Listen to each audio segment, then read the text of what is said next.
Students, we will discuss about the important news. First news is regarding the Haryana and Jammu and Kashmir के perspective से है। Students, वहाँ पे election का जो प्रोसेस है वो कंडक्ट हुआ। आप देखिए कि उसके लेटर पेज के अंदर में जो इलेक्शन के जो रिजल्ट्स हैं उनको यहाँ पे अनाउंस किया गया।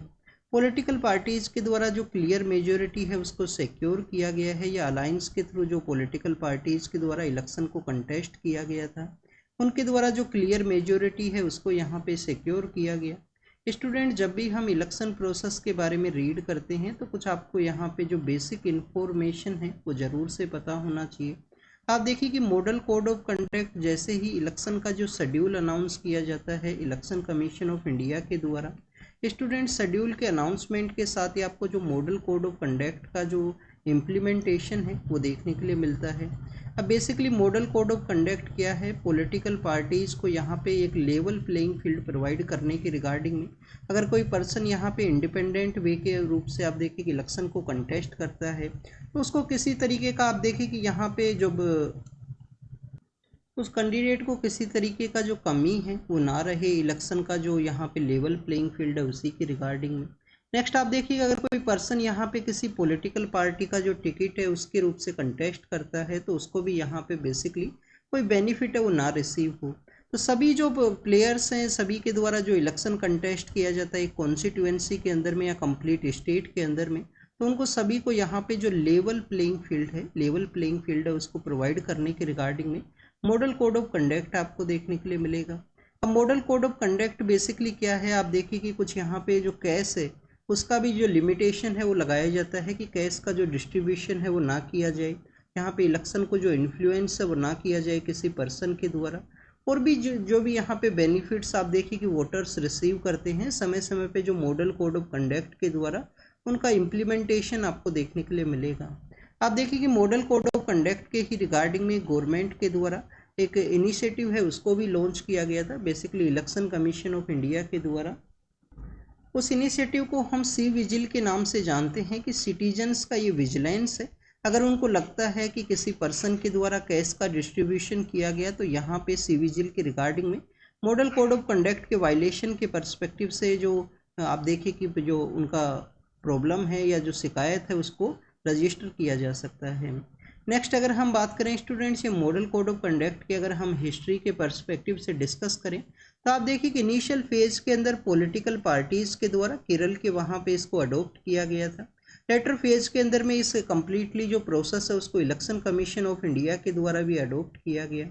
नेक्स्ट आप देखिए कि यहाँ पे इलेक्शन का जो रिजल्ट है वो अनाउंस किया गया है, तो इलेक्शन के रिजल्ट के बाद में आप देखिए कि जो रिटर्निंग ऑफिसर है उनके द्वारा जो पर्सन यहाँ पे इलेक्ट होता है किसी भी कॉन्स्टिट्यूएंसी के अंदर में उनको आप देखिए कि जो सर्टिफिकेट है वो दिया जाता है, उनको एक सर्टिफिकेशन है वो दिया जाएगा कि इनके द्वारा इस कॉन्स्टिट्यूएंसी के एरिया के अंदर में जो यहाँ पे इलेक्शन के अंदर जो विक्ट्री है उसको अचीव किया गया है।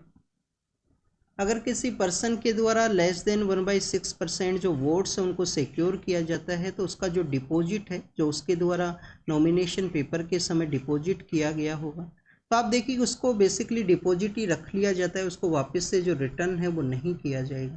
जो भी पर्सन यहाँ पे इलेक्शन को कंटेस्ट करते हैं उनको अपना जो एक्सपेंस का जो जानकारी है वो भी देना होता है इलेक्शन कमीशन को कि कहाँ पे उनके द्वारा जो खर्चा है वो किया गया इलेक्शन प्रोसेस के अंदर में। और आप देखिए उसका भी जो लिमिटेशन है इलेक्शन कमीशन ऑफ इंडिया के द्वारा एवरी स्टेट के अकॉर्डिंग में इम्पोज किया जाता है कि इस स्टेट के अंदर एक कैंडिडेट के द्वारा 70 लाख है 40 लाख है इतना ही जो एक्सपेंस है उसको कैरी आउट किया जा सकता है। स्टूडेंट्स, अगर किसी पर्सन के द्वारा इलेक्शन का जो एक्सपेंस है उसको आप देखिए कि नहीं सबमिट किया गया तो उनका जो कैंडिडेचर है उसको भी कैंसिल किया जा सकता है आफ्टर द इलेक्शन के अंदर उनके द्वारा अगर विक्ट्री भी है उसको अचीव किया गया। तो स्टूडेंट्स ये इलेक्शन प्रोसेस के बारे में था। मॉडल कोड ऑफ कंडक्ट का जो यहाँ पे विड्रोवल है वो भी completely election commission of India के ऊपर ही डिपेंड करता है। नेक्स्ट अगर हम बात करें students election commission of India के बारे में यहाँ पे इस वजह से डिस्कस किया है कि स्टेट एंड यूनियन टेरिटरी के इलेक्शन हैं। सपोज कीजिए आप देखिए कि यहाँ पे इलेक्शन है Panchayati Raj institution and urban local bodies के किसी स्टेट के अंदर में, तो उस दौरान में जो मॉडल कोड ऑफ कंडक्ट का जो कम्प्लीटली वर्क है स्टेट इलेक्शन कमीशन के वहाँ पे रिस्पॉन्सिबिलिटी आपको देखने के लिए मिलेगा। एक इलेक्शन प्रोसेस के बारे में आपको ये और जानकारी होना चाहिए कि फर्स्ट पास द पोस्ट का जो कॉन्सेप्ट है, फर्स्ट पास द पोस्ट का जो कॉन्सेप्ट है वो हमारे यहाँ पे अडॉप्ट किया गया कि जिस पर्सन के द्वारा हाईएस्ट वोट्स हैं उनको सिक्योर किया जाएगा। सपोज कीजिए किसी कॉन्स्टिट्यूएंसी के अंदर में 2 लाख वोटर्स हैं और अगर किसी पर्सन के द्वारा यहाँ पे ओनली 10% वोट्स हैं उनको सिक्योर किया गया और वो सभी जो कैंडिडेट कंटेस्ट कर रहे हैं उनमें जो वन ऑफ द हाईएस्ट है, तो उसी पर्सन को जो विक्ट्री है वो यहाँ पे अचीव होगा, उसी को जो विक्ट्री का जो सर्टिफिकेट है वो दिया जाएगा। तो यहाँ पे जो नंबर ऑफ इलेक्शन का जो कास्टिंग का जो प्रोसेस है वो भी इम्पोर्टेंट नहीं है। ये भी इम्पोर्टेंट नहीं है कि आपने कितने वोट्स हैं वो सिक्योर किए हैं। अगर आप वन ऑफ द हाईएस्ट है आपके जितने भी कैंडिडेट्स में से, तो आप ही को जो यहाँ पे इलेक्शन के अंदर विक्ट्री है वो रिसीव होगा या अचीव होगा। नेक्स्ट अगर हम डिस्कस करें स्टूडेंट्स, फिजिक्स का जो नोबेल प्राइज है उसके पर्सपेक्टिव से है।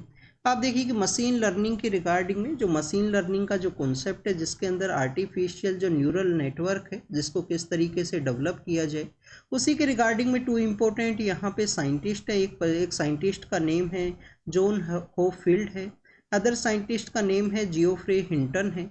तो आप देखिए कि इनको इनके वर्क के रिगार्डिंग में मशीन लर्निंग के अंदर में जो न्यूरल नेटवर्क है उसके डेवलपमेंट के पर्सपेक्टिव से नोबेल प्राइज है जो फिजिक्स का इनको अनाउंस किया गया। स्टूडेंट्स, हम नोबेल प्राइज के बारे में ऑलरेडी हम कल डिस्कस किए थे। आप देखिए कुछ बेसिक इन्फॉर्मेशन को फिर से हम रीड करते हैं। 1901 के समय जो अल्फ्रेड नोबेल हैं उनकी मेमोरी के रूप से इसको स्टार्ट किया गया था। उनके द्वारा अपना विल के अंदर भी लिखा गया था बेसिकली इस तरीके से अवार्ड्स के बारे में। उनकी डेथ के काफ़ी दिनों के बाद में 5 to 6 ईयर के बाद में आप देखिए कि अवार्ड्स हैं उनको स्टार्ट किया गया। अवार्ड के अंदर मॉनेटरी सपोर्ट है वो भी प्रोवाइड किया जाता है। गोल्ड का आपको वो बेसिकली जो मेडल है जो नोबेल अवार्ड है वो आपको देखने के लिए मिलता है। आप देखिए कि जो सभी अवार्ड्स हैं वो डिफरेंट प्लेस के रिगार्डिंग में दिए जाते हैं, बट आपको जो पीस का जो अवार्ड है, जो नोबेल पीस का जो अवार्ड है वो डिफरेंट प्लेस के रिगार्डिंग में आपको अवार्ड का जो सेरेमनी है वो देखने के लिए मिलेगा। तो स्टूडेंट जो 5 अवार्ड्स यहाँ पे दिए जाते हैं जिसके अंदर एक मेडिसिन है, मेडिसिन के बाद में आप देखिए कि फिजिक्स है, फिजिक्स के बाद में आपको केमिस्ट्री देखने के लिए मिलेगा, केमिस्ट्री के बाद में आप देखिए कि लिटरेचर है, केमिस्ट्री के बाद में लिटरेचर है। और नोबेल अवार्ड्स के अंदर ही जो लेटर फेज के अंदर ऐड किया गया था वो बेसिकली आप देखिए कि इकोनॉमी का जो अवार्ड है, इकोनॉमिक जो नोबेल अवार्ड है तो 1968 के समय ऐड किया गया। तो स्टूडेंट्स ये जो 5 अवार्ड्स है वो आपको स्टॉकहोम के वहाँ पे देखने के लिए मिलेंगे। उनका जो सेरेमनी है जहाँ पे अवार्ड्स दिए जाते हैं वो कहाँ पे हुआ करता है, स्टॉकहोम के वहाँ पे। अगर हम बात करें स्टूडेंट्स पीस के अवार्ड के बारे में, तो पीस का जो अवार्ड है वो आपको देखने के लिए मिलेगा ओस्लो नाम की जो जगह है, ओस्लो नाम की जो जगह है वहाँ पे। स्टूडेंट्स आप देखिए कि लास्ट ईयर जो पीस का अवार्ड है वो किसको दिया गया था, मोहम्मदी नाम से एक एक्टिविस्ट है ईरान के, वहाँ पे उनको ये अवार्ड है वो दिया गया था लास्ट ईयर। उससे पहले आप देखिए कि वहाँ पे ही जो वुमेन एक्टिविस्ट है ईरान से रिलेटेड उनको 2003 के समय भी वुमेन जो यहाँ पे नोबेल पीस प्राइज़ है वो दिया गया था। फिर नोबेल पीस प्राइज़ है उसके पर्सपेक्टिव से हमने यहाँ पे डिस्कस किया। आफ्टर द डेथ के बाद में जो नोबेल जो अवार्ड्स हैं वो नहीं दिए जाते हैं। नेक्स्ट अगर हम बात करें स्टूडेंट फ्लोरिकल्चर के बारे में है, आप देखिए कि उड़ीसा का एक बैकवर्ड रीजन है उसके बारे में बताया गया है। संबलपुर का जो एरिया है वहाँ पे कि संबलपुर के एरिया के अंदर में जो लोग हैं जो रूरल पर्सनस हैं उनके द्वारा किस तरीके से जो फ्लोरिकल्चर है उसको अडॉप्ट किया गया और उसी के थ्रू उनका जो लाइवलीहुड है उसको सस्टेन रूप से यहाँ पे कैरी आउट किया गया है। तो स्टूडेंट जब भी फ्लावर्स के बारे में डिस्कशन हुआ करता है आप देखिए कि यहाँ पे जो फ्लावर्स को जो अडॉप्ट किया गया उनके द्वारा अपने लाइवलीहुड के पर्सपेक्टिव से, तो फूड एंड जो यहाँ पे फार्मर का जो ऑर्गेनाइजेशन यहाँ पे क्रिएट होता है जिसको कि हम फार्मर प्रोड्यूस ऑर्गेनाइजेशन के नाम से जाना करते हैं। फार्मर प्रोड्यूस ऑर्गेनाइजेशन है जो आप देखिए कि मिनिमम 2 पर्सन्स या अराउंड द 10 पर्सन्स के द्वारा इसको क्रिएट किया जाता है। फार्मर प्रोड्यूस ऑर्गेनाइजेशन वो किसी भी सेक्टर के पर्सपेक्टिव से हुआ कर सकता है। तो आप देखिए कि जो फार्मर प्रोड्यूस ऑर्गेनाइजेशन है वो फिशिंग के रिगार्डिंग में भी हो, फ्लोरल जो कल्चर है उसके पर्सपेक्टिव से भी हो, सेरीकल्चर के अकॉर्डिंग भी हो सकता है। तो उसको यहाँ पे क्रिएट करने के बाद में लाइवलीहुड को सस्टेन करने के पर्सपेक्टिव से ये जो प्रैक्टिस है उसको कैरी किया गया।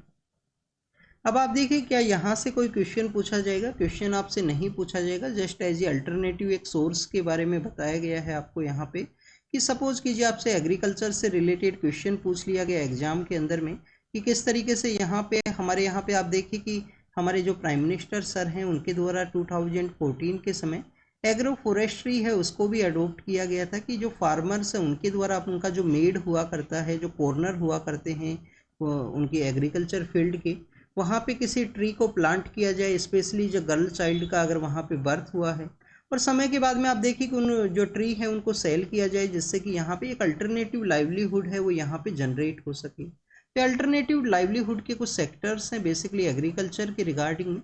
अब आप देखिए कि यहाँ पे हमने फ्लोवर के बारे में डिस्कस किया है, तो आपको एक हमारे सदर्न पार्ट ऑफ इंडिया के अंदर जो 16 फॉरेस्ट हुआ करते हैं, जो कि माउंटेन एरिया के अंदर में आपको ग्रासलैंड फॉरेस्ट की कैटेगरी के अंदर इनको काउंट किया जाता है। तो आप देखिए कि नीला कुरंजी नाम का एक वहाँ पे फ्लोवर जो फूल है वो हुआ करता है। तो उसके बारे में आपको ये बताना है कमेंट सेक्शन के अंदर में कि कौन सा ऐसा ट्राइबल कम्युनिटी है, क्या पालियान नाम का जो ट्राइबल कम्युनिटी है, या चोला है, या कोई अदर ट्राइबल कम्युनिटी है जिनके द्वारा अपना जो एज है, उनके द्वारा एज जो कैलकुलेट करने के रिगार्डिंग में ये जो फ्लोवर है उसको यूज किया जाता है। आप देखिए कि 12 ईयर्स के अंदर एक बार इसका जो फ्लोवरिंग सेशन है वो आपको देखने के लिए मिलेगा। तो एक ट्राइबल कम्युनिटी है उनके द्वारा इसका जो फ्लोवरिंग सेशन है उसी के अकॉर्डिंग में अपना जो एज है उसको कैलकुलेट किया जाता है, और ट्राइबल कम्युनिटी का जो नेम है वो आपको यहाँ पे बताना है। सदर्न पार्ट ऑफ इंडिया जो 16 फॉरेस्ट है वहाँ पे एक एंडेमिक है। आप देखिए कि IUCN के अंदर में इसका वल्नरेबल स्टेटस आपको देखने के लिए मिलेगा। नेक्स्ट अगर हम बात करें हमारा जो इसरो का कुछ सक्सेसफुल मिशंस हैं उनके बारे में है।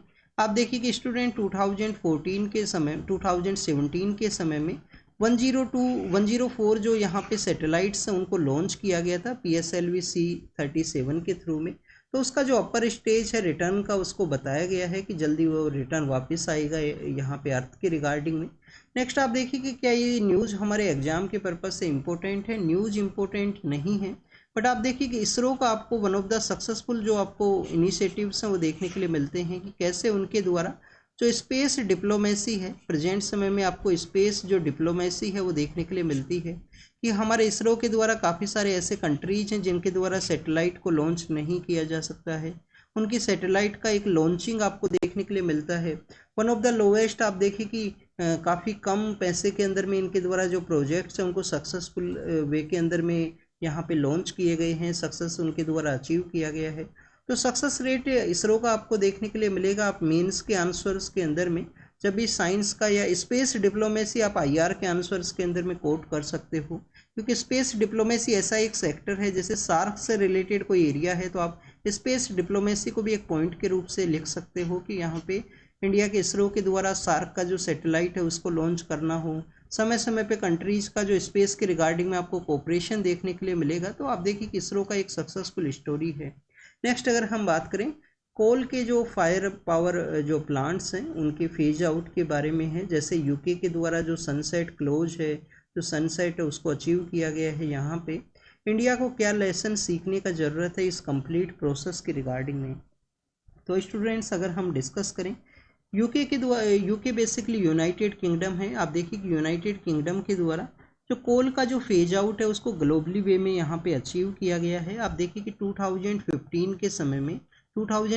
के समय UNFCCC का जो COP21 है वो ऑर्गेनाइज हुआ था।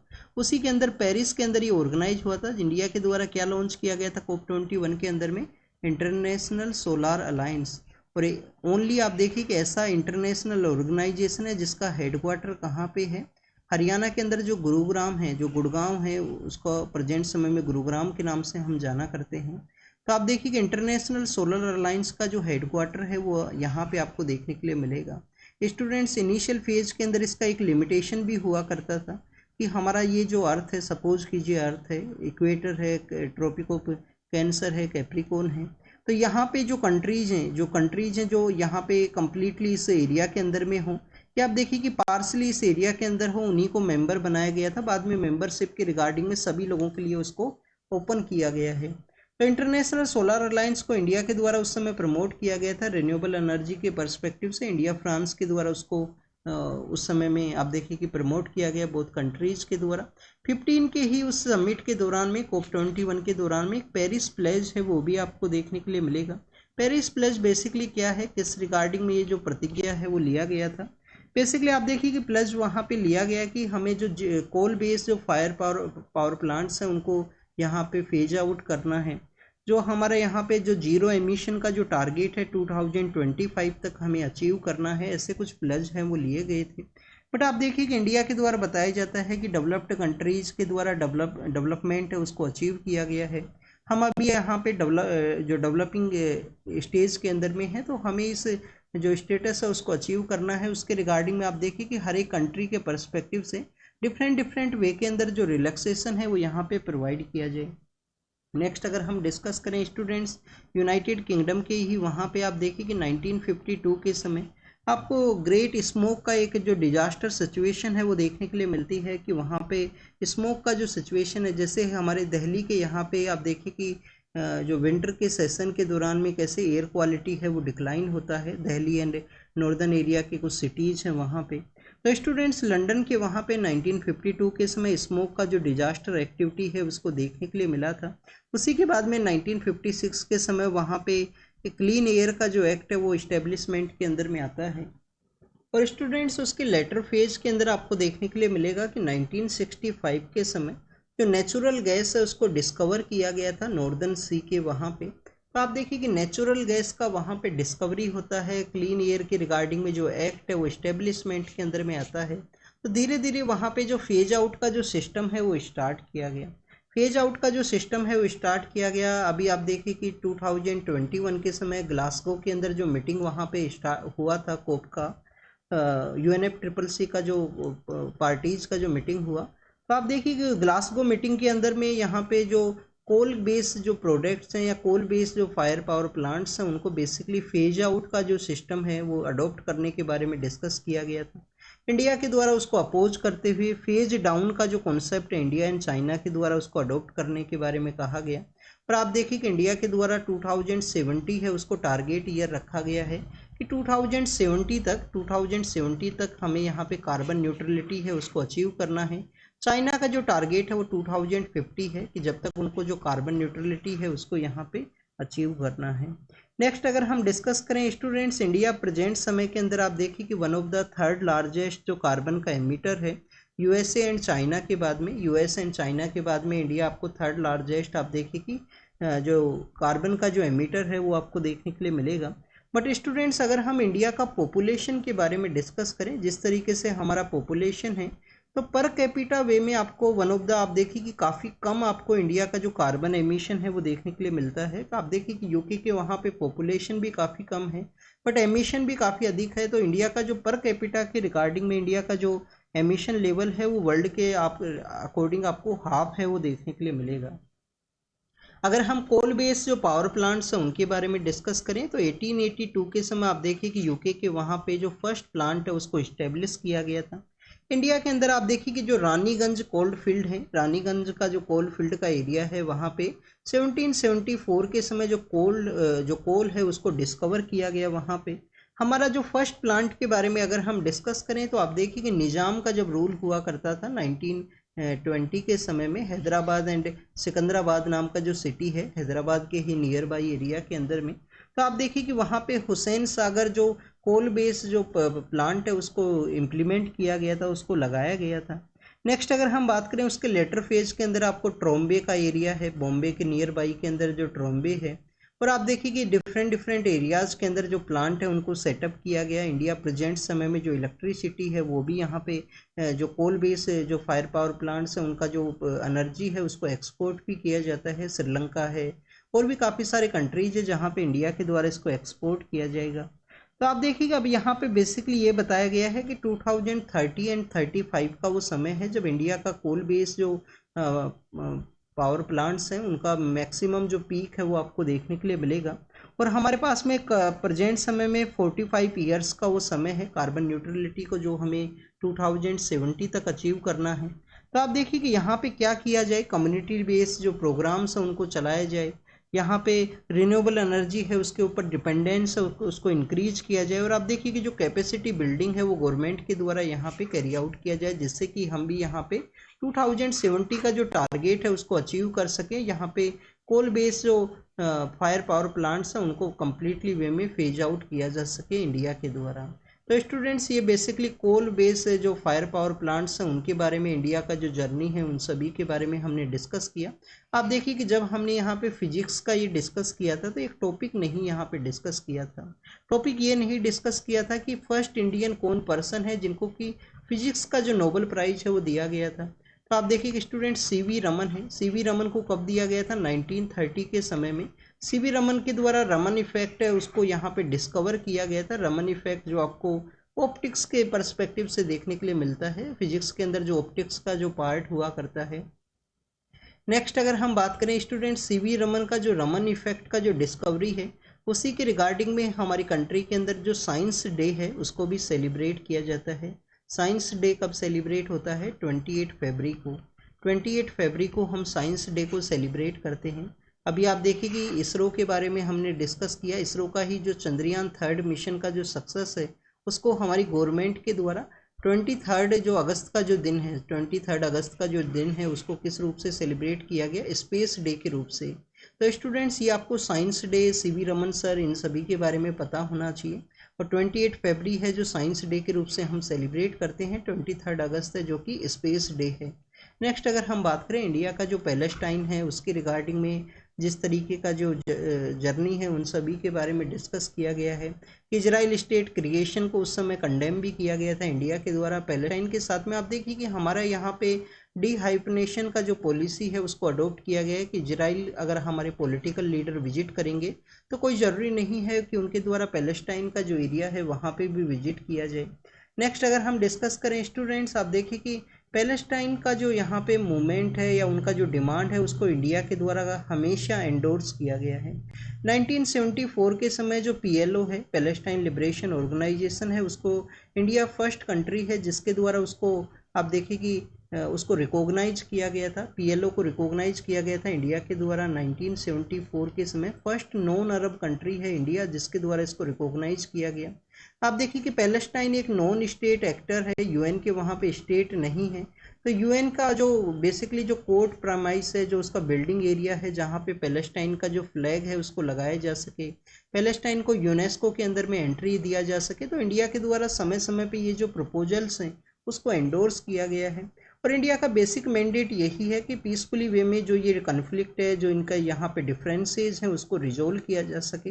नेक्स्ट अगर हम बात करें डीहाइफनेशन इस वजह से किया गया। आप देखिए कि बेसिकली इजराइल के साथ में हमारा जो डिप्लोमेटिक रिलेशंस हैं, इजराइल के साथ में जो हमारे डिप्लोमेटिक रिलेशंस हैं वो 1992 के समय आप देखिए कि वहाँ पे इस्टेब्लिश हुए थे।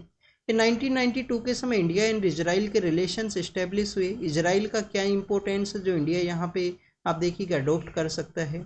इजराइल के वहाँ पे आप देखिए कि जो पानी है, वाटर को किस तरीके से उनके द्वारा ट्रीट करते हुए एग्रीकल्चर प्रोस्पेरिटी के रूप से यूज किया जाता है। डिफेंस का उनका जो एडवांसमेंट है जिसके अंदर में आप देखिए कि उनका जो आयरन डोम नाम का जो एयर डिफेंस सिस्टम है वो आपको देखने के लिए मिलेगा। तो इंडिया के डिफरेंट एरियाज़ के अंदर में रिलेशन है इजराइल के साथ में। आप देखिए कि डिफेंस कोऑपरेशन प्रेजेंट समय में कन्फ्लिक्ट की वजह से न्यूज़ के अंदर में है, बट आपको आप देखिए कि जो एग्रीकल्चर है, वाटर का जो ट्रीटमेंट है, ऐसे भी कुछ एरियाज़ हैं जिसके अंदर इंडिया एंड इजराइल के जो आपको अच्छे से रिलेशन है वो देखने के लिए मिलेंगे। नेक्स्ट अगर हम बात करें स्टूडेंट्स यूनाइटेड स्टेट के, वहाँ पे आप देखिए कि एक ऑर्गेनाइजेशन है जिसको कि हम यहाँ बेसिकली यूनाइटेड स्टेट आप देखिए कि commission for the international religious freedom के नाम से जाना करते हैं। यूएस के वहाँ पे जो वाशिंगटन है, वाशिंगटन बेस्ड ऑर्गेनाइजेशन है। तो उसके द्वारा इंडिया के पर्सपेक्टिव से जो रिलीजियस फ्रीडम है उसके बारे में एक रिपोर्ट पब्लिश किया गया है। आप देखिए कि बेसिकली एक तो नॉन गवर्नमेंट ऑर्गेनाइजेशन है। इस ऑर्गेनाइजेशन का जो रिपोर्ट है वो बाइंडिंग नहीं है इंडिया के ऊपर में किसी भी तरीके का रिपोर्ट यहाँ पे दिया जाए। तो न्यूज़ के अंदर था जब हमने यहाँ पे मेंशन किया। नेक्स्ट अगर हम बात करें टेक्सटाइल सेक्टर के बारे में है। टेक्सटाइल के बारे में आप देखिए कि इंडिया के अंदर टेक्सटाइल का एंशिएंट समय से ही इम्पोर्टेंस है। कॉटन की जो एविडेंस है आपको एंशिएंट जो सिविलाइजेशंस हुआ करता था उसी समय से आपको मिला करता है। नेक्स्ट आप देखिए कि स्टूडेंट्स यहाँ पे टेक्सटाइल सेक्टर के अंदर में 2030 तक टेक्सटाइल मिनिस्टर के द्वारा ये टारगेट बताया गया है कि 2030 तक हमें यहाँ पे 350 जो बिलियन डॉलर का जो यहाँ पे जो ट्रेड है उसको कैरी आउट करना है, उसको बिजनेस करना है। और आप देखिए कि 3.5 करोड़ जो यहाँ पे 3.5 करोड़ के आसपास जो यूथ है उसको भी इंगेज करते हुए उनको एम्प्लॉयमेंट है वो प्रोवाइड करना है टेक्सटाइल सेक्टर के रिगार्डिंग में। इंडिया प्रेजेंट समय में आपको टेक्सटाइल के अंदर थर्ड लार्जेस्ट जो टेक्सटाइल एक्सपोर्टर है वो देखने के लिए मिलता है।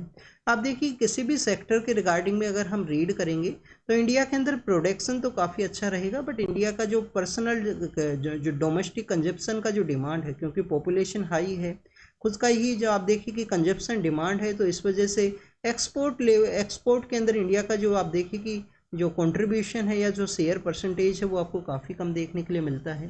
तो थर्ड लार्जेस्ट स्टूडेंट्स इंडिया यहाँ पे टेक्सटाइल के सेक्टर के अंदर में और एक्सपोर्टर के अंदर में, और 5.4% इंडिया का यहाँ पे टोटल शेयर है।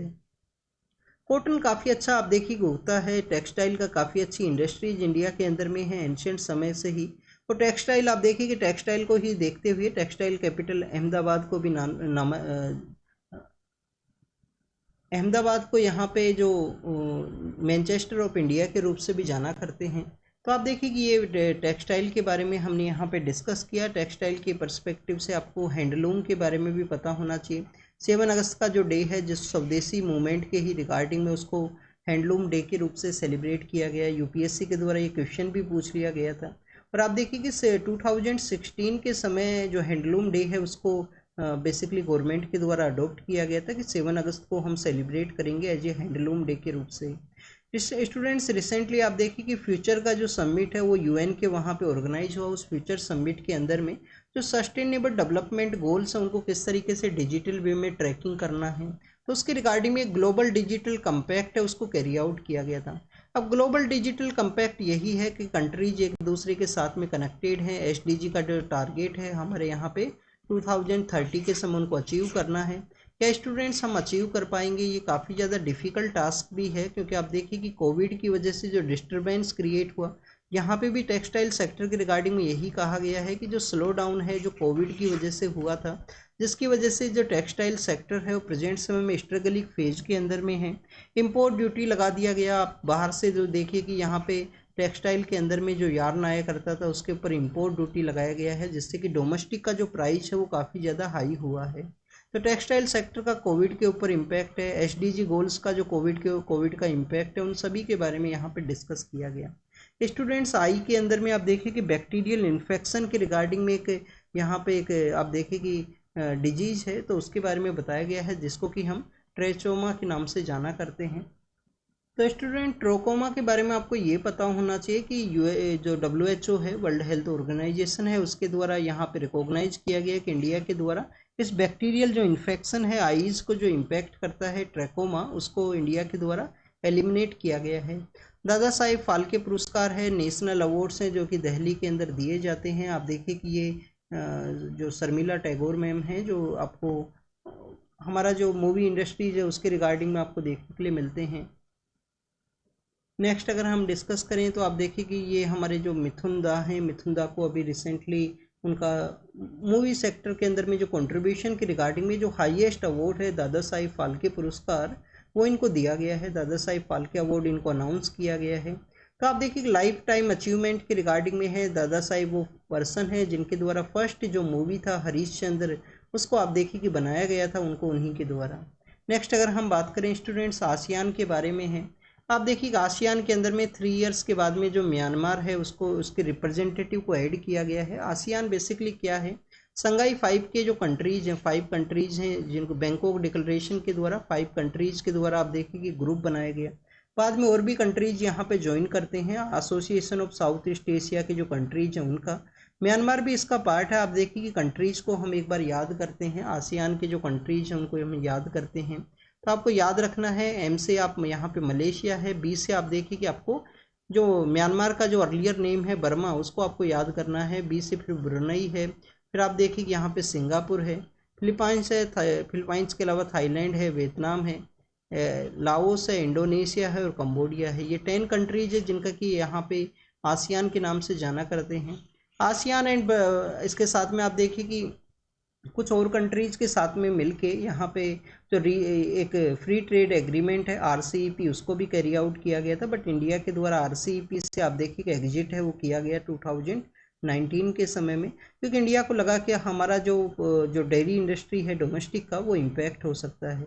आसियान के अंदर में जो आप देखिए कि म्यांमार को इस वजह से रोका गया था कि म्यांमार के वहाँ पे आर्मी के द्वारा पावर को टेक ओवर किया गया, जो पॉलिटिकल लीडर हैं उनको हाउस अरेस्ट कर दिया गया था। अब यहाँ पे उनके रिप्रेजेंटेटिव को मीटिंग के अंदर में बुलाया गया है। इंडिया का भी आपको काफ़ी अच्छा एसोसिएशन देखने के लिए मिलता है।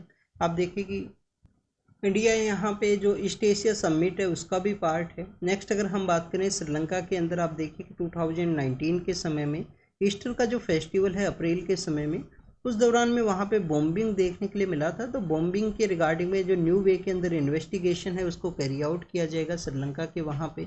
नेक्स्ट अगर हम बात करें रसिया के द्वारा और भी कुछ विलेज हैं जिनको कि यहाँ पे कैप्चर किया गया यूक्रेन के ईस्टर्न पार्ट के अंदर में। बांग्लादेश के जो यहाँ पे आप देखिए कि जिनको कुछ समय के लिए पावर दिया गया है, मोहम्मद यूनिस साहब हैं, माइक्रो फाइनेंस के रिगार्डिंग में इनका काफ़ी ज़्यादा अच्छा वर्क है जिसको रिकॉग्नाइज किया जाता है। तो उनके द्वारा कहा गया कुछ रिफॉर्म्स को भी कैरी आउट किया जाएगा बांग्लादेश के वहाँ पे। स्टूडेंट्स, यूएस का जो प्रेसिडेंट इलेक्शन के जो कैंडिडेट हैं उनके द्वारा कहा गया है कि रसिया के साथ में विदाउट यूक्रेन के बेसिस पे किसी भी तरीके का नेगोशिएशन नहीं होगा। कि बेसिकली आप देखिए कि यहाँ पे बताया गया है कि रसिया के साथ में जो भी इंगेजमेंट है उसके अंदर यूक्रेन भी यहाँ पे एक मेन इंपॉर्टेंट पिलर रहेगा कि कैसे वहाँ पे पीस को या डिसंगेजमेंट है उसको कैरी आउट किया जा सके। इजराइल के द्वारा आप देखिए कि लेबनान के कुछ पार्ट्स के अंदर में यहाँ पे इन्वेजन है, एक्सपेंड किया गया है अटैक्स को, उसके बारे में यहाँ पे मेंशन किया गया।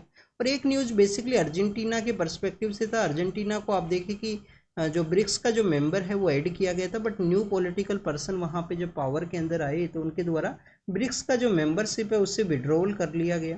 तो स्टूडेंट्स, अर्जेंटीना के द्वारा कहा गया है कि जैसे कोल्ड वॉर के समय पॉलिटिकल डिवाइड था कंट्रीज, तो आप देखिए उनके द्वारा किसी भी पॉलिटिकल आइडियोलॉजी है उसको नहीं कैरी आउट किया जाएगा ब्रिक्स या किसी और जो यहाँ पे मेंबरशिप है उसके रिगार्डिंग में।